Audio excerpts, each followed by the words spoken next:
Hello, and welcome to episode 4 of Legionary's Life, a Soldier of Mars. In the last episode, we managed to go ahead and defeat the Carthaginians in Spain.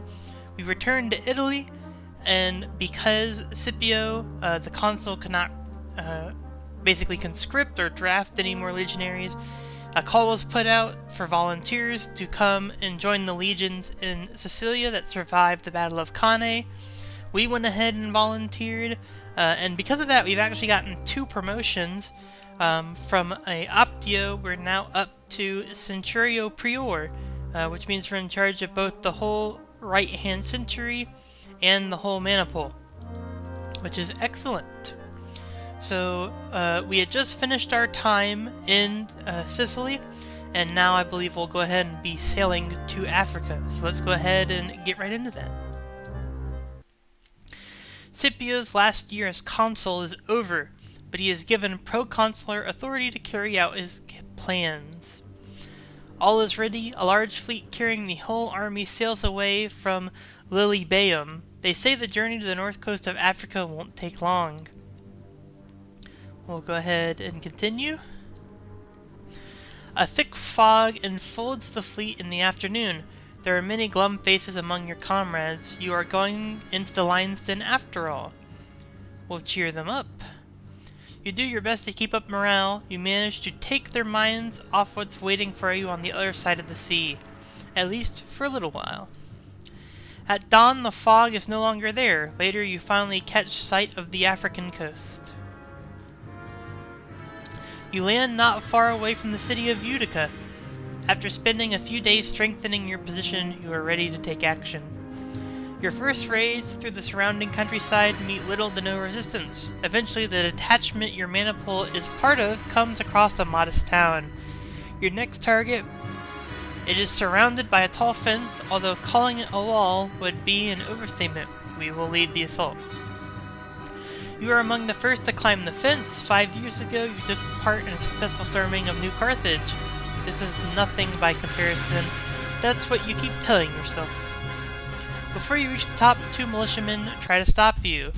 We're in a difficult position, which means our stance is decreased. We'll close in, go on the attack, and go for the neck immediately. They'll try to attack us, but miss. Both will swing.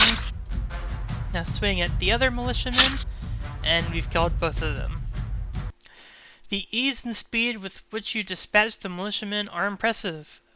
Troop, tribune, and proconsul opinion all goes up. The defenders are giving way in several places along the fence. Very soon there's no resistance left. The town is yours to sack. Troops are busy looting all around you. You see a couple suitable places to start. We'll enter the house to the right. There's nobody inside. It looks as if someone left in a hurry. What can be taken is carried outside. Then you open a trap door in the floor and descend into a poorly lit cellar. Some light is filtering through a slit near the top of the wall. 2 other soldiers are with you. You can hear an almost unnoticeable noise from behind a couple of empty barrels. Saying nothing, you get closer. You see 2 kids hiding there. Before you can react, a loud sound from the other side of the cellar makes you turn around. A woman comes out of her hiding place. She's surrendering to you. You meet her gaze. She knows you've already discovered her children behind the barrels. Her eyes are begging you to not reveal what you found. She will grant her wish. You're deeply affected by this woman's sacrifice.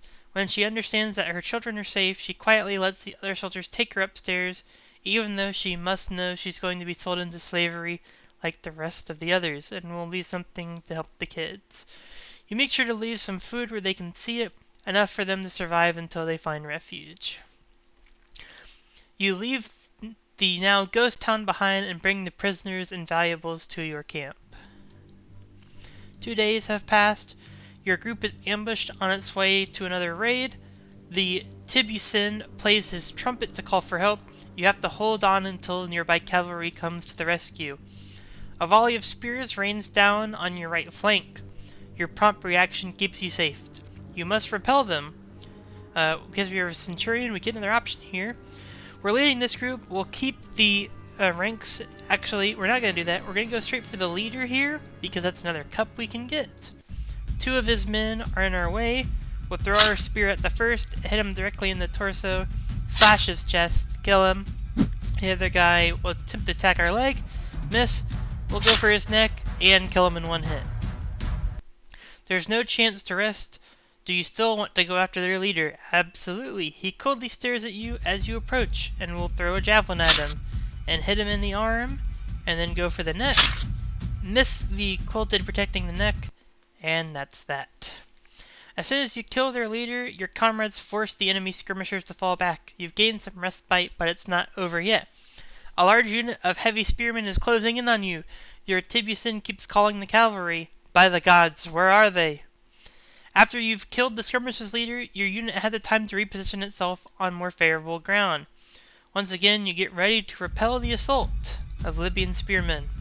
And because we're on high ground now, we have a better chance to go ahead and give them a penalty to their stance. But for now, we'll keep attacking the neck of every Libyan spearman that decides to come and try and poke and prod at us. And it seems all of them are going to be one-hit kills, which I'm not complaining about. Except for that one. Of course, you just have to say something and then it won't work. But we'll keep going on, going about the neck, and then going for the groin afterwards. Once again, for the neck, the Libyan spearmen do often wear quilted the most. You do sometimes see some other armor types, but I would definitely 100% say quilted is without a doubt the most common type that the Libyans will wear. A couple of their allies will wear some couple other things, but typically quilted armor is what we're going to see the most here while we're in Africa. But we'll keep fending off Libyan spearmen again and again.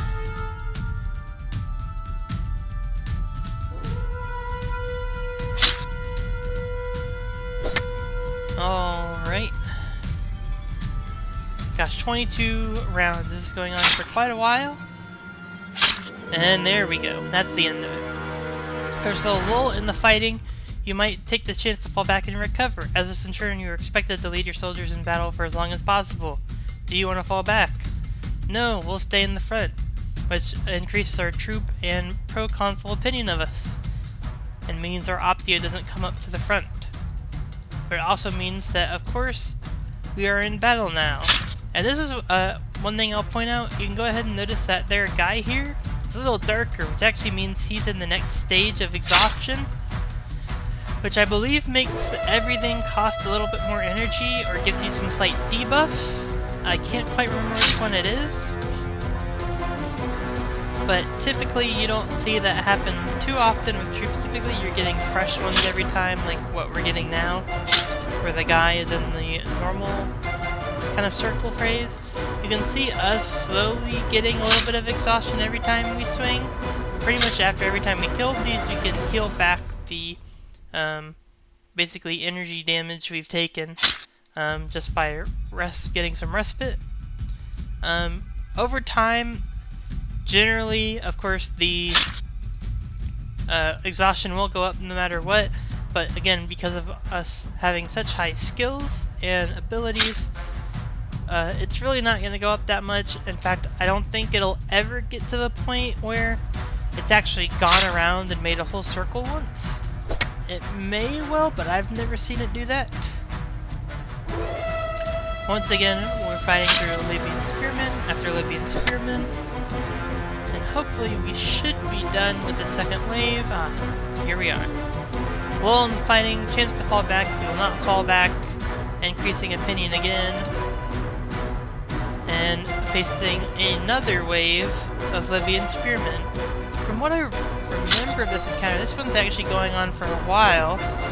Last I remember, there really were only 2 rounds of combat. I don't quite remember the third, but hey, this third round's giving us an opportunity to go ahead and kill basically as many as possible, which will overall increase our score at the end of the game, which I'm not complaining about. Interestingly enough, every time you play through,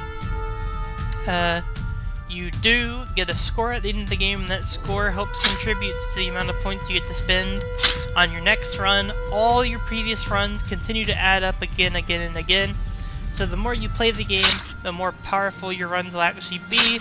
The more powerful you are, the faster you'll rank up, the more opportunities to story you'll get, or new stories you'll get.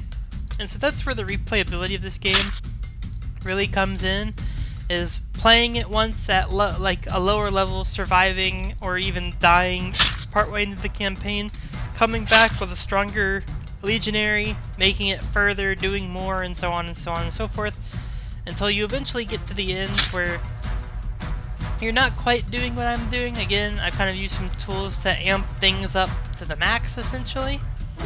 But you won't be killing a person every turn, but you'll be taking out, you know, maybe 3 or 4 people a combat. It just takes a couple of turns if you're hitting and you have, you know, good equipment in order to do this. Despite your efforts, the enemy formation is tenaciously holding its ground. Even above the noise of battle, you hear hoofbeats approaching. Your cavalry is finally coming. The skirmishers disperse immediately and pay the heavier toll, while the spearmen disengage and carry out an orderly retreat to safety. You are too tired to conduct a pursuit. It seems your rescuers were in turn delayed by another ambush. You get moving again, but the rest of the day is essentially uneventful. We'll go ahead and continue on. The first few days of raiding went smoothly. Your position is solid and you've gathered a fair amount of slaves and loot. Spirits are high now, but no one forgets that you are outnumbered here, so close to Carthage. The real campaign is about to begin.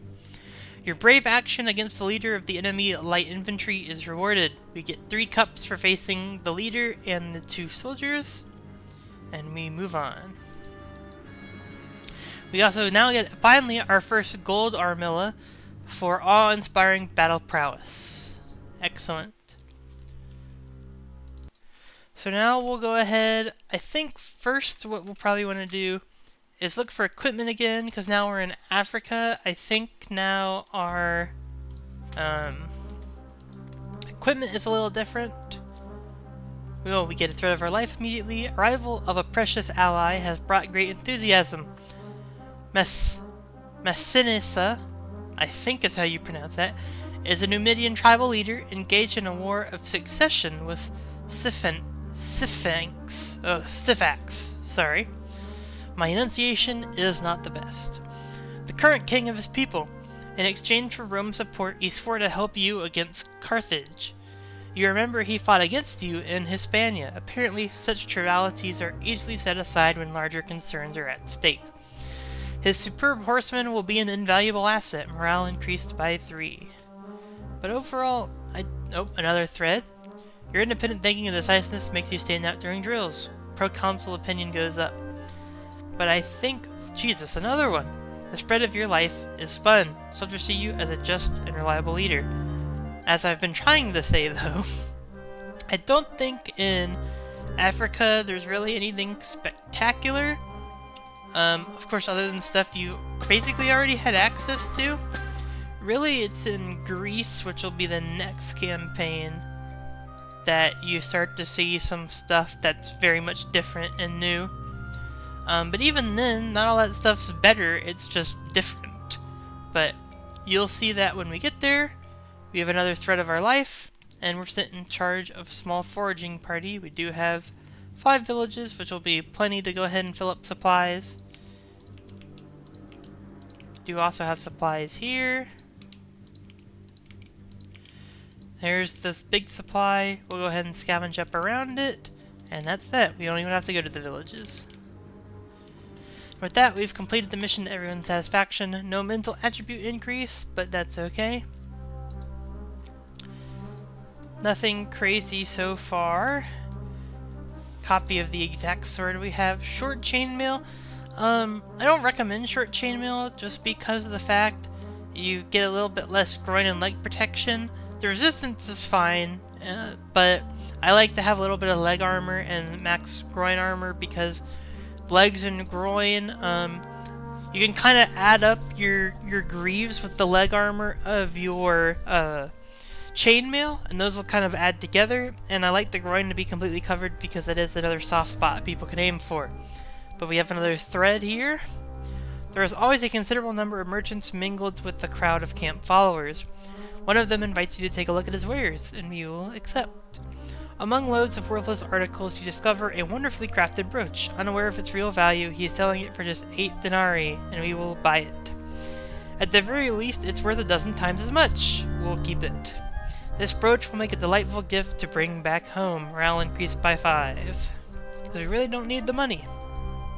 Thread of your life is spun. You have been besieging Utica for some time, but the city is holding out proudly against your vice grip. Meanwhile, your spies report that a relief army left Carthage to the southeast. It is led by an old acquaintance of yours, Hasdrubal Gisco, the general you defeated near Alyppa 2 years ago. He's not alone. King Syphax of Numidia joined him with the reinforcements. Their combined armies form an imposing force, even larger than yours. Scipio commands to abandon the siege. You retreat to a fortified camp on an easy-to-defend promontory. I don't know what that is, but I assume it's on a hill or a plateau or something like that.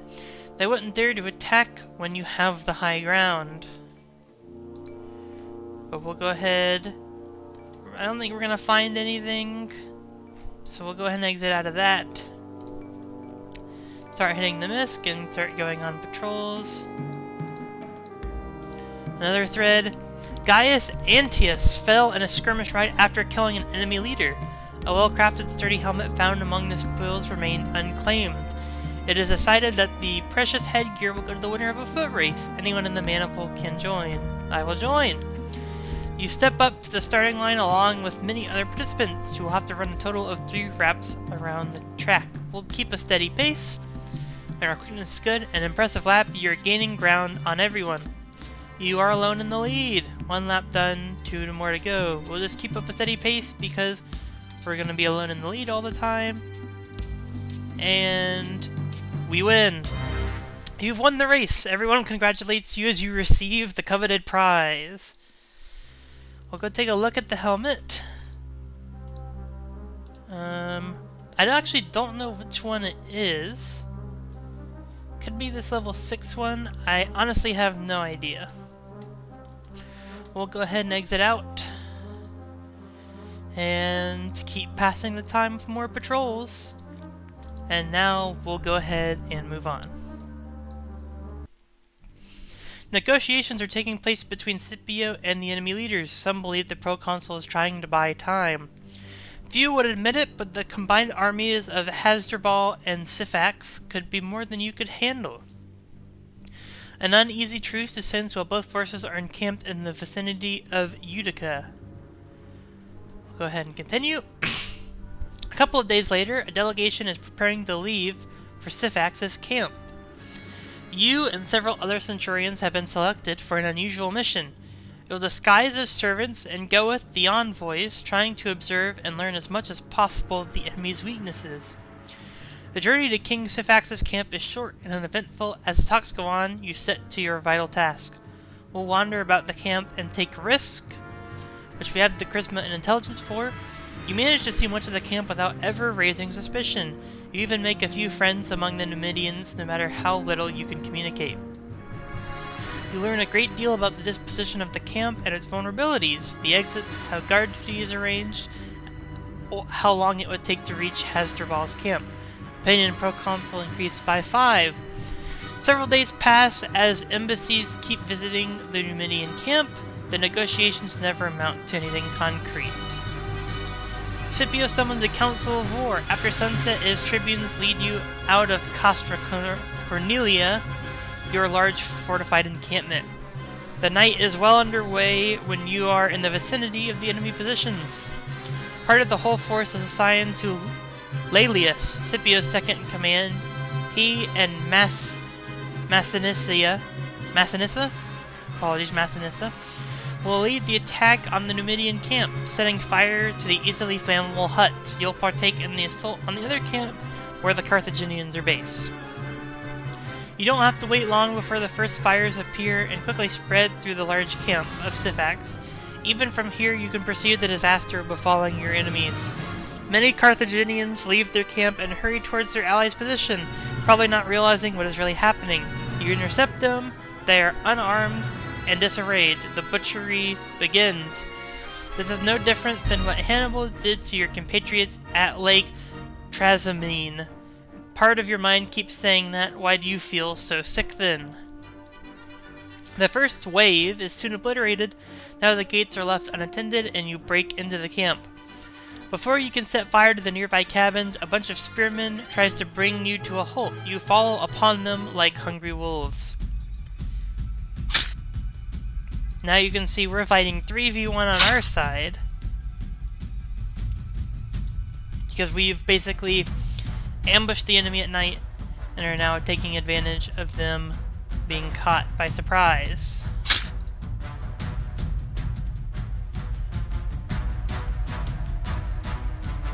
But we'll have to wait a while longer. I assume while we're wandering around in the dark, it does take us a little while longer to find spearmen. But no matter, we'll keep going for the neck and the torso. Keep killing as many. If I remember correctly, this is only one kind of turn or round of combat. Basically, we don't have another 20 rounds combat after this. It's just this one. So this should be pretty quick, and there we go. The survivors disperse. You set fire to the buildings close at hand, then pull out and wait for the inevitable. Go ahead and continue. The flames are devouring the enemy base in front of you. A large crowd attempts to leave through the gates at once. Many are crushed by their own companions. Of those who get through, some are taken prisoner, and countless others are put to the sword. You intercept a small clutch of people trying to sneak away in the shadows. There are 5 men. Their faces and clothes are covered in soot and blood. They are scared and unwilling to fight. Their leader is a man in his 40s. Even under the dirt, you can see his clothes do not belong to a common person. His manners are typical of a man used to commanding obedience. We have a hunch he is someone important. We'll take them alive. On your order, your troops have mobilized Carthaginians and carry them to where they can be kept in check. You are going to tell your senior officer about this prisoner at the first opportunity. The slaughter goes on for many hours. At dawn, you contemplate the full extent of the catastrophe you have inflicted upon your enemies. The huge combined force that threatened to take you down is no more. Their losses number in the tens of thousands. Hasdrubal and Syphax are not among the prisoners. At first they are believed to have died in the fires, but soon you are hearing persistent rumors claiming that they are both still alive. Many spoils are salvaged from the ruins of the camps. As always, everyone gets his share. The important-looking man you captured turns out to be a senator of Carthage. Your leaders are very pleased with such a high-profile hostage, which grants us good opinion and quite a bit more money. You have dealt a severe blow to Carthage. The end of the war is getting near. You are awarded a decoration for your outstanding intelligence work in the Numidian camp. That is pretty much every time I've done this, it's always been a silver armilla. Never been anything else. Which brings us to 4 silver armillas, which is quite a bit. But we'll go ahead, again, we're just here to skip time. So we will be patrolling, but we have a thread. You leave your marching column to answer the call of nature. You're about to pass through some shrubs that line the trail when you notice a small number of redstones casually arranged on the ground. A marker of some sort. When you get past the vegetation, you see a small hollow trunk. There is no way to look inside. We'll just stick our hand down there. It's an envelope full of coins, roughly equivalent to 100 denarii. Still smiling to yourself, you rejoin the group after a little while. I think every time that's coin, I've never had it be anything else. Another thread immediately, a foraging party. So again, most of the villages are up north. We'll go ahead and travel through the woods.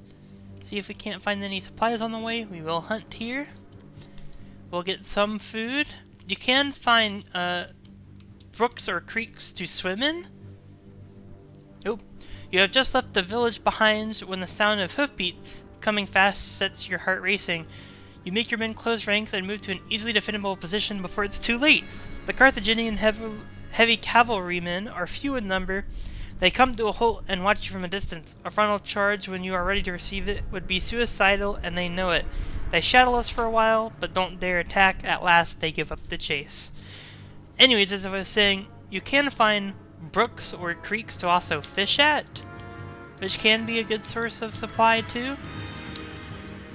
But for now, we've done good enough just going through that village and then scavenging the area around it. And with that, we're back. And we move on to more patrols and another thread, but this one's just a just and reliable leader. And we'll keep going on patrols until we're attacked. You are under attack. The party of light infantry assails you from the sides.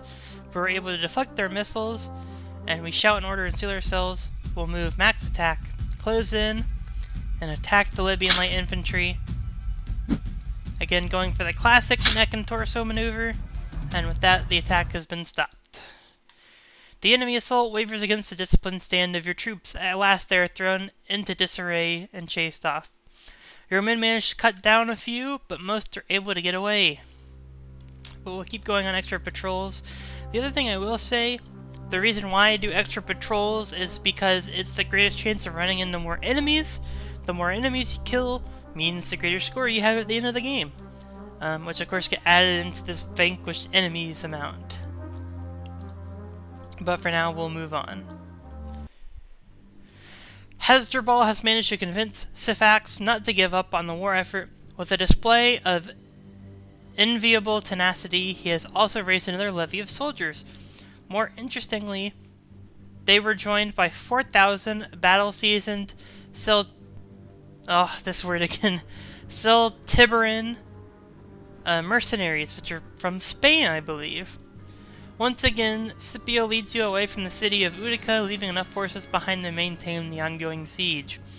You come in sight of the enemy within days. You make camp on a hill a few miles from theirs, save for the Celtiberan, it's a word I hate, Scutari. You're not worried about what is to come. Nobody doubts that at the end of the upcoming battle, Carthage will be one step closer to capitulation. You can volunteer to scout the surrounding area if you wish. We will volunteer. You leave camp with Publius Arius. Your introspective mate doesn't talk much. You meet nothing noteworthy apart from the occasional bit of local fauna. You're emerging from a patch of undergrowth when you see a Carthaginian soldier across a shallow brook right in front of you. He looks very young and nervous. He winces the moment he sees you and takes a couple of steps back. Two more are about 30 steps behind him. They must be part of Hasdrubal's most recent levy. This time we're just going to scare him off. It is enough to break his nerve. He drops his round shield and runs away. His two fellows imitate him almost immediately. Arius grins and gives you a pat on the back. Virtue has increased. You return to your camp and report what you saw. It is time to get some rest. The next day, a large skirmish flares up when Scipio leads the cavalry to harry the Punics and their allies. At first, you are holding the ground in support of the more mobile forces, but chaos ensues as the enemy launches a counterstrike. Light infantry is harassing your left flank, pinning you down. Ahead to your right, you notice a group of retreating Veetes. They are in serious trouble. One of them lies on the ground, a grievous leg wound preventing him from fleeing. Two of his companions are desperately trying to hold off 5 Numidian foot soldiers. Veetes are skirmishers, poorly equipped for hand-to-hand combat. They are about to succumb. We will leave the formation and run out at their assailants. You cover the short distance as fast as you can. The Numidians shift their attention to you and will immediately jump in. We've already killed one with the javelin. We'll go for another one with the neck. We miss. We're going to take 2 attacks. They both miss. We will recover first, go for the neck attack again, and kill the second. One of the dead is replaced by the 4th. We'll go for the bottom one who's been here the whole time. We miss again, but we'll recover. We'll take 2 attacks at us. They'll probably both miss, and all 3 are now here. We'll go ahead and kill the 3rd. We're going to take 2 more attacks, I think, or just 1. We'll we'll go after these guys now. Killed the 4th. And finally we'll go after the 5th. And with that, all 5 Numidians are dead. We'll close that. Judging by the rage which they fought, they must have been survivors of the fires of Utica. They can be sure they weren't green recruits. 2 of the Veyates are dead. The one with the leg wound is the sole survivor. He looks at his dead companions, shocked partly because of their demise and partly because of what you did. He turns to you and whispers something that is lost in the noise of the battle. There's no time to waste. You carry him on your shoulders in a hurry back to the relative safety of your maniple. You make it just in time before you are run over by Carthaginian horsemen. The Veles, whose name is Ovidius, thanks you profusely for saving his life. The deed you performed today is prestigious. And then opinion, troop, tribute, and council has all increased. Your cavalry redresses the balance of the skirmish. When the fighting dies out, you retreat from the vast plain and up your hill as your adversaries did the same. We get 5 cups for engaging those 5 Numidians and killing them all. We also get another civic crown for saving the life of a Roman citizen in battle. And with that, I think this is where we should end it for today. Thank you so much for watching. Please make sure you hit the like button if you liked the video. Hit subscribe if you want to see more videos in the future. If you disliked the video, you can hit the dislike button and leave a comment with what you disliked. I'm always looking to make improvements. Also make sure to leave a comment down below if you liked the video and hit the bell to be notified about video releases in the future. I hope you have a nice rest of your day, and bye bye.